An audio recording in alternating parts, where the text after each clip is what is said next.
আমার রবের নাম যদি তুই মজা করে ডাকস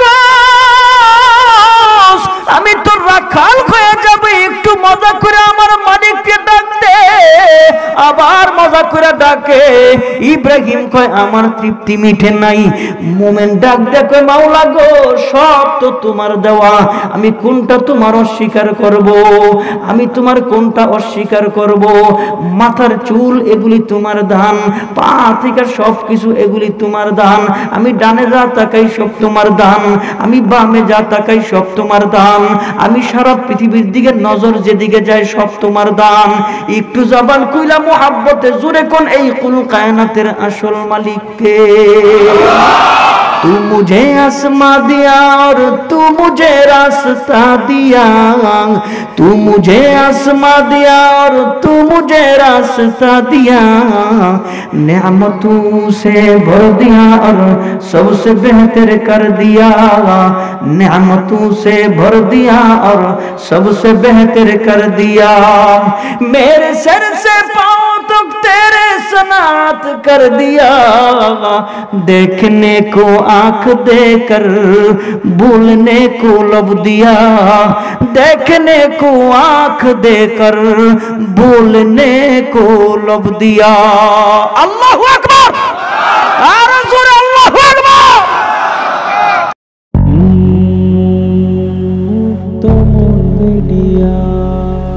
এসো আল কোরআনের পথে। রসুল হাদিসে বলেন কেউ যদি দেহের রোগে আক্রান্ত হয়ে বিছানায় ছটফট করে, দেহের রোগ, যতক্ষণ বিছানায় সে ছটফট করবে আল্লাহ তাআলা ততক্ষণ পর্যন্ত তার জীবনের সগীরা গুনাহগুলি মাফ করতে থাকবে। এটা দেহের রোগ। যদি ঘুমায় না থাকেন জোরে বলতে হবে রোগটা কিসের? সবাই বলেন কিসের? দেহের রোগে আক্রান্ত হয়ে বিছানায় ছটফট করলে গুনাহ মাফ হয়, তাহলে রোগটা লাভের রোগ, লাভ লাভ, গুনাহ মাফ হয়। শর্ত আছে একটা, এই রোগ দেন আল্লাহ, আবার নিরাময় করেনও আল্লাহ।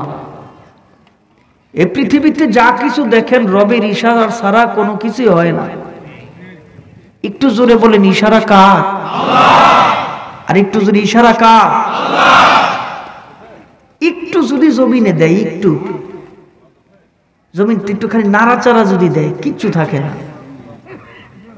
এত বাহাদুরি মানুষের, এত ক্ষমতা মানুষের, এত লোভ মানুষের, এত অর্থের প্রয়োজন মানুষের,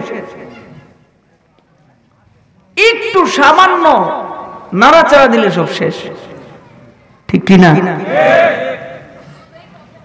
লাগাতার 7 দিন যদি কারো পাতলা পায়খানা হয়, 7 দিন লাগাতার বিছানা থেকে উঠতে পারে না।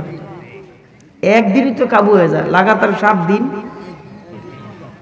পেশাব বন্ধ হয়ে গেলে বিবি ভাল লাগে না, ছেলে সন্তান ভাল লাগে না, ব্যবসা বাণিজ্য, টাকা পয়সা, সাম্রাজ্য কিচ্ছু ভাল লাগে না। একটু জবান খুলে জোরে বলেন ইশারা কার? সবার বলতে হবে। ওই যে ভিআইপি যারা পিছনে একটু ওসা জায়গাত বইছেন, আর যারা খাড়ায় চিন্তা ভাবনা করতেছেন বন বন লাভ হইব, বসেন লাভ হবে। একসাথে সবাই জবান খুলে বলেন ইশারা কার? আয় হা, কথাগুলি দিলের কান লাগায় শুনেন। হুজুর খোসা দিয়া গেছে লেগাস গওয়াজ হেদিকে। ইয়া আইয়াতুহান নাফসুল মুতমাইন্না ইরজিই ইলা রাব্বিকি রাদিয়াতাম মারদিয়াহ ফাদখুলি ফি ইবাদি ওয়াদখুলি জান্নাতি। আর জোরে আল্লাহ কয় ইরজি, ফিরে আয়। সমস্ত মুফাসসিররা একমত, কাকে বলে ফিরে আয়? যে ভিন্ন রাস্তায় যায় ওরে আল্লাহ কয় ফিরে আয়। আব্বা আম্মা কয় ফিরায়, ওই পথ ভালো না, ফিরায়। রব কয় ইরজি, ফিরে আয়। কেন? রাস্তা ভুল। কেন? গুনাহের রাস্তা, জাহান্নামের রাস্তা। এই জন্য রব কয় ফিরে আয়। জবান খুইলা জোরে কোন সুবহানাল্লাহ। এই আয়াতের সাথে সম্পর্ক, দেহের রোগ হয়, বিছানায় ছটফট করে গুনাহ মাফ হয়। কোন সময়? শর্ত যে রোগটা আল্লাহ দিছে, আমি আল্লাহর উপরে খুশি। এই অর্থে যদি বিছানায় ছটফট করে তাহলে সগীরা গুনাহ মাফ হইতে থাকে। দেহের রোগ নিয়ে যদি কেউ বিছানায় মারা যায়, দেহের রোগ নিয়ে কেউ যদি বিছানায় মারা যায়, বলে রোগ দিছে আল্লাহ। আমার নবী হাদিস শরীফের মধ্যে কয় মরণটা শহীদি মরণ। তাহলে দেহের রোগে লাভ, লাভ না লস? জোরে লাভ না লস? দেহের রোগে লাভ, রুহের রোগে ক্ষতি, আত্মার রোগে আক্রান্ত হইলে ক্ষতি। আত্মার রোগ নিয়ে কেউ যদি মারা যায় জাহান্নামী। দেহের রোগ নিয়ে মারা গেলে শহীদি মরণ, দেহের রোগ নিয়ে গেলে ছটফট করলে গুনাহ মাফ হয়। আর আত্মার রোগে আক্রান্ত হইয়া মারা গেলে জাহান্নামী। তাহলে ওইটা মারাত্মক। দেহের রোগের চিকিৎসা দেশে বিদেশে সব জায়গায়। একটু পেট ব্যথা হইলে বাংলাদেশের ডাক্তার ভাল লাগে না, এটা আছে সিঙ্গাপুর, আমেরিকা, লন্ডন, পুরো পেট ব্যথা উঠছে, পেট ব্যথা। আল্লাহ কই দিছি তো আমি একটু টোকা দিছি, আর তুই 10 লাখ ভেঙে গেল। আর মাদ্রাসার হুজুরা গেছে 10,000 টাকা দিলি না। আয় হায় হায়, দুনিয়া সহজে বুঝে আসে, আখিরাত বুঝে আসে না। এজন্য আফসোস করে বলবো আল্লাহ 1 সেকেন্ড। আল্লাহ কয় 1 সেকেন্ডে কি করবি? কয় জামু আরাম। তো গেলি আর আইলি, 1 সেকেন্ডে কি করবি? কয় দুনিয়ায় যায় ফিল একটা সুবহানাল্লাহ কই আবার আইব। 1 সেকেন্ড। কয় কেন রে বান্দা? কয় আল্লাহ ওই সময় বুঝি নাই একটা সেকেন্ডের দাম যে কত বেশি। একটা সুবহানাল্লাহ কইতে 1 সেকেন্ডের বেশি তো লাগে না। লাগে? বলেন সুবহানাল্লাহ। আহ মিনাস সামা, কয় আসমান আর জমিনের মাঝখানে যে ফাঁকা জায়গা আছে, এই পুরা ফাঁকা জায়গাটা বইরা আল্লাহ যে বেটা সুবহানাল্লাহ কয় এর আমল নামায় দিয়ে দেয়। এটা কখন বুঝছে? যখন হ্যাঁ মাটির তলে, এখন বুঝে আসে না। এই দেহের রোগ নিয়ে আক্রান্ত হইলে আমার নবী কয় আল্লাহর উপরে সন্তুষ্ট থাকলে আল্লাহ গুনাহ মাফ করে শহীদি মরণ দেয়। রূহের রোগে আক্রান্ত হইলে জাহান্নামী। দেহের রোগের চিকিৎসার জন্য তুমি দেশে বিদেশে ঘুরো, আর রোগের চিকিৎসার জন্য তোমার দুনিয়ার কোনো খোঁজ খবর নাই। রোগের চিকিৎসা লাগবো, নবীর কাছে দায়িকা কয় নবী গো রোগ আক্রান্ত হইছে কেমনে বুঝবো? পেট ব্যথা হইলে মনে হয় অসুস্থ, হাত কাইটা গেলে মনে হয় অসুস্থ, হাত বলক হয়ে গেলে মনে হয় অসুস্থ। দিনের নবীজি আমার কলব আমার রূহ কখন আক্রান্ত হইছে বুঝবো কেমনে? আমার নবীকে যখন আল্লাহর কথা তোমার সামনে ভাল লাগবে না, আমার নবীকে যখন দ্বীনের কথা তোমার ভাল লাগবে না, আমার নবীকে যখন কোরআনের কথা তোমার ভাল লাগবে না, তখন বুঝবা তোমার কলব অসুস্থ, তোমার রূহ অসুস্থ।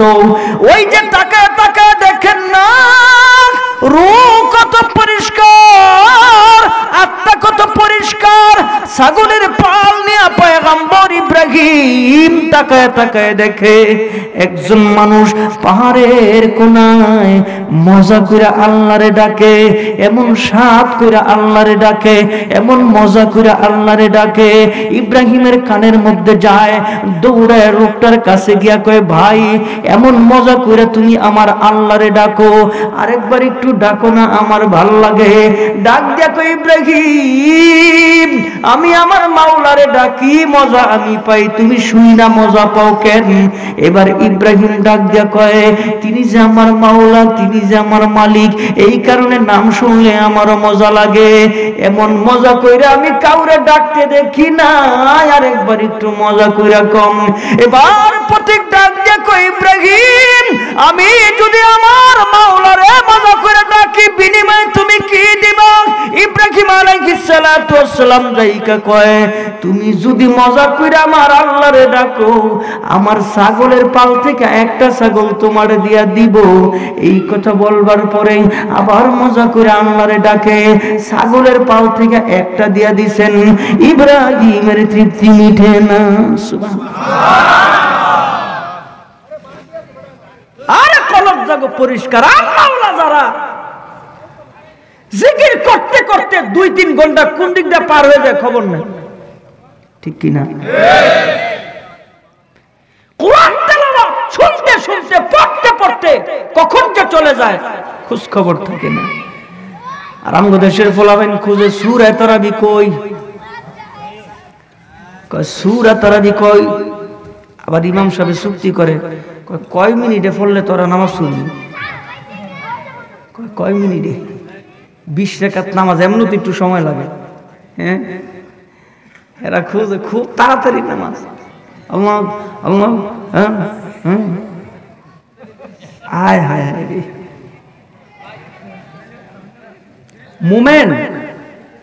মোমেন যার কলব একটু সুস্থ, আল্লাহর নাম শুনতেই ভাল লাগে, বলতেই ভাল লাগে, কোরআন তেলাওয়াত শুনতেই ভাল লাগে, বলতেই ভাল লাগে, আওয়াজ দেওয়া সুরে কোন, ঠিক কিনা? কাফের বেঈমানরা পর্যন্ত নবীর তেলাওয়াত শোনার জন্য সারা রাত দাঁড়ায় থাকত। কেন রে?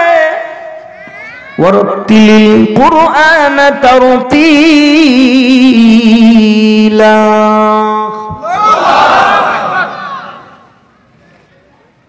আপনাকে আগ্রহের উপরে না নির্ভর হইব, ঠিক না? নৌকা হইতো, নদী হইতো, যা মনে অসুবিধা কি?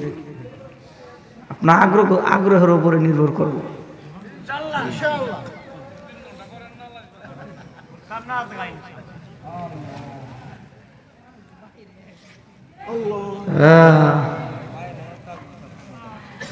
জবান খুলা জোরে কোন আল্লাহু আকবার। ভাইরে কার কথায় কোন জায়গায় যে লাগে জায়গা, নসিব যে কখন কোন সময় খুললা জায়গা খাওয়া যায় না ভাই, ঠিক না? কি দুনিয়ার বিবর হইলাম, কি হইলাম?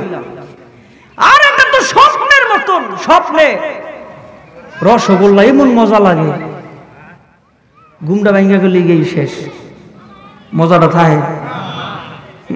পরে বালিশ কামড়াইতেছে, বালিশ। কি রে কি খাইলাম রসগোল্লা, মজাই তো লাগলো, দিদি বালিশ তুলা মুলা গেছে ভিত্তে। আয় হায়। ইব্রাহিম আলাইহিস সালাতু ওয়াস সালাম পাল থেকে একটা ছাগল দিয়ে দিছে। এরপর ইব্রাহিম কয়, আমার তো তৃপ্তি মিটে নাই, আরেকবার কবি কয়, কইলে কি দিবি? কয় আরেকটা দিন। আবার কইছে আরেকটা দিছে। ইব্রাহিম কয়, তৃপ্তি তো মিটে নাই, আগেরটা চাইতে এটা যদি আরো মজা কইরা কস তাহলে তোরে 2টা দিন। আরো মজা কইরা কয়, তৃপ্তি তো মিটে না। দিতে দিতে ছাগলের সব পাল শেষ, ইব্রাহিম আলাইহিস সালামের তৃপ্তি মিটে না। জোরে কোন সুবহানাল্লাহ। ইব্রাহিম আলাইহিস সালাম কয়, ভাই তৃপ্তি তো মিটে নাই, তুই কইতে শিখছস এমন জাদু মাখা নাম? আর আমার আল্লাহ কি কয় জানেন? আমার আল্লাহ কয়, তোর দিলের গহীন থেকে যে ডাক আছে না, দিলের গহীন থেকে ডাক, এটা আমি শুনতে চাই। আল্লাহ কয়, এটা আমি শুনতে চাই। তো তুই তো ডাকস না, তো এই ডাক আমি শুনবো কেমনে? এই জন্য আমি তোরে যে অর্থ সম্পদ দিয়ে এগুলি চিনাইনি মাঝে মাঝে, এই বিপদে পড়া তুই হৃদয়ের গহীন থেকে আমার ডাকস, আমার ভাল লাগে। তাহলে যার হৃদয়ের গহীন থেকে ডাক শোনার জন্য বিপদে ও ফালায়, এটাও রবের সন্তুষ্টি, ঠিক কিনা? দেখবেন মানুষ বিপদে পড়লেই আল্লাহর হৃদয়ের ভিতর থেকে ডাকে, আল্লাহ আল্লাহ কই এই ডাকটা যে আমার কাছে এত মজা লাগে, এর লিগে আমি তোরে বানাইছি দুনিয়া, তুই আমার এমনি খালি ডাক দি, কোন সুবহানাল্লাহ। ইব্রাহিম আলাইহিস সালাম কয় আমার তৃপ্তি মিঠে না, আরেকবার শোনাইবিনি? আবার মজা কইরা শোনায়, ডাক দিয়া কয় কি দিবি? আমার বিরাট বড় উটের পাল, পাল থেকে একটা উট দিব, আবার ডাকে তৃপ্তি মিঠে না, আবার দে তৃপ্তি মিঠে না, আবার দে। দিতে দিতে উটের পাল শেষ, ডাইকা কয় আমার তো তৃপ্তি মিঠে নাই। এইবার আগন্তুক ডাক দিয়া কয় এইবার ডাকলে তুই কি দিবি? তোর কাছে তো কিচ্ছু নাই। ইব্রাহিম আলাইহিস সালাতু ওয়াস সালাম ডাক দিয়া কয় এবার যদি আমারে মজা করে ডাকো, এই যে ছাগলের পাল, এই যে উটের পাল, এই পালগুলি তোমার পরিচালনা করতে একজন রাখাল লাগবে। আমার রবের নাম যদি তুই মজা করে ডাকো, আমি তোর রাখাল হয়ে যাবে। একটু মজা করে আমার মালিককে ডাকতে, আবার মজা করে ডাকে। ইব্রাহিম কয় আমার তৃপ্তি মিঠে নাই। মোমেন ডাক দেখো মাওলা গো, সব তো তোমার দেওয়া, আমি কোনটা তোমার অস্বীকার করব? আমি তোমার কোনটা অস্বীকার করব? মাথার চুল এগুলি তোমার দান, পা থেকে সবকিছু এগুলি তোমার দান। আমি ডানে যা তাকাই সব তোমার দান, আমি বামে যা তাকাই সব তোমার দান, আমি সারা পৃথিবীর দিকে নজর যেদিকে যায় সব তোমার দান। একটু জবান কইলা মোহাব্বতে জোরে কোন এই কুল কায়নাতের আসল মালিক কে? तू मुझे आसमां दिया और तू मुझे रास्ता दिया, तू मुझे आसमां दिया और तू मुझे रास्ता दिया, नेमतों से भर दिया और सबसे